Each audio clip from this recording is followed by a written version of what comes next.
Olá! Nesse módulo vamos estudar a ética, que é uma disciplina da filosofia que estuda a conduta humana.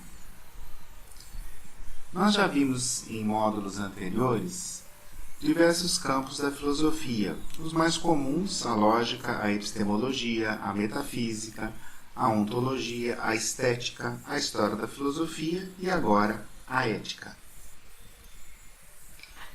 A ética estuda a conduta humana em termos de bem e mal, de certo e errado. Ou seja, qual seria a conduta humana correta numa determinada situação. Ou existiria uma regra universal para a gente sempre saber o que é o certo quando a gente faz alguma coisa? Nós, em português, temos dois verbos, agir e fazer. E nós podemos, sim, estabelecer uma pequena diferença entre eles, porque a palavra grega ethos se refere aos atos que praticamos com frequência, e é realmente essa ideia de conduta, quer dizer, uma tendência que você tem no seu agir e que vai corresponder lá na frente aos seus hábitos. Então, ethos do grego quer dizer conduta, e daí ética, estudo da conduta humana. Em português, nós podemos usar agir para fazer referência a ações que podem trazer consequências a outras pessoas e a nós. E, portanto, elas estão vinculadas a uma reflexão. Eu tenho que escolher, eu tenho que decidir e então eu tenho que agir. Por exemplo, eu posso decidir não usar roupa numa sociedade que tem por costume usar roupas. Então, ao tomar essa decisão, eu sei que isso vai trazer consequências nas minhas relações com os outros. O fazer se refere a uma ação que não necessita de reflexão, ou em que essa reflexão não implica numa avaliação sobre uma possibilidade de violência. Por exemplo, quando eu decido com que cor de roupa eu vou sair de casa hoje. Eu posso sair com amarelo, isso não vai ser nenhuma ofensa ética a ninguém, né? Embora possa ser uma ofensa estética para quem não gosta de amarelo, né? A ética discute as relações que se estabelecem entre pessoas, pois entre as pessoas pode ocorrer a situação de violência. Então esse vai ser contemporaneamente, no nosso tempo, o objeto da ética. Em outros momentos da filosofia, a ética teve outros objetivos, outros objetos? Sim. Por exemplo, o aprimoramento da alma, nos tornar pessoas mais felizes e melhores.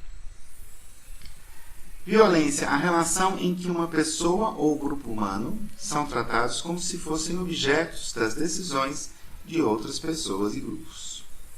De um certo modo, toda relação que nega a condição humana de alguém, do outro ou a minha, é uma relação de violência.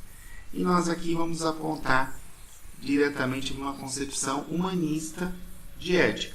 Ou seja, o valor da ética, o principal valor, aquilo que nós estamos decidindo na nossa conduta, é conseguir sempre tratar a pessoa humana dentro da sua condição humana.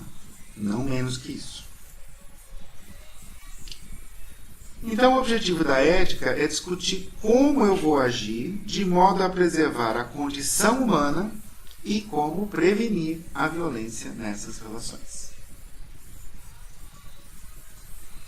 Desse modo, diferente de outras disciplinas filosóficas, a ética tem uma importância prática ou uma importância imediata. Por quê? Porque eu sempre preciso avaliar as ações que eu vou fazer antes de praticá-las. Eu tenho que ter esse cuidado. Por quê? Porque senão eu posso praticar violência, eu posso praticar a mim mesmo ou praticar alguém, algum outro. Ou seja, a ética, ela toma decisões a priori, e sempre a priori, É aquilo que nós sabemos antes de experimentar. Então, a priori, o conhecimento antes da experiência. E a posteriori, o que sabemos depois de experimentar. Isso lembra aquela história do sujeito que procurou o sábio, Sábio, como fazer para ser feliz? Boas escolhas. Mas como eu vou aprender a fazer boas escolhas, sábio? E o sábio respondeu, más escolhas, A gente, na verdade, ao longo da vida, vai adquirindo a experiência de vida. Nós já falamos, em outras circunstâncias, sobre a filosofia de vida, aquele saber não sistematizado, mas que a pessoa vai elaborando por suas reflexões com o que acontece em sua própria vida. E essa filosofia de vida existe sim. Então a gente pode até formular um ensaiozinho de ética na vida, no dia a dia, com essa experiência a posteriori. A gente vai errando nas decisões e vai aprendendo a tomar boas decisões. Mas quando eu vou para a filosofia sistemática, que é o estudo da filosofia e não só a filosofia de vida, então eu tenho realmente uma importância para a ética. Seria melhor eu saber o que fazer antes de fazer. A ética, então, também deve ser simples. As diretrizes éticas devem ser acessíveis a qualquer pessoa, pois todos precisam agir com ética. E aqui a gente tem uma outra característica que diferencia a ética dentro das outras disciplinas filosóficas. As outras disciplinas filosóficas podem criar um vocabulário bastante complexo ou bastante técnico, como é o caso, por exemplo, da lógica, e não se preocupar com a pessoa no seu cotidiano, porque aquilo vai ter um uso específico num certo contexto. A ética não. A ética vai ser praticada no cotidiano. Ela vai ser praticada pela pessoa comum que não tem o interesse em desenvolver todo o vocabulário filosófico. Então, em algum momento, a ética tem que ser simples. Em algum momento, ela tem que chegar em sentenças, proposições bem resumidas, bem claras, que as pessoas possam utilizar no seu dia a dia. É claro que a justificativa dessas proposições poderá ser longa, poderá ser prolongada, poderá usar o vocabulário próprio da filosofia, o nosso filosofês, mas em algum momento a ética vai ter que ter sim formulações simples. E com isso a gente termina esse primeiro módulo de introdução. A gente prossegue com novos conceitos da ética.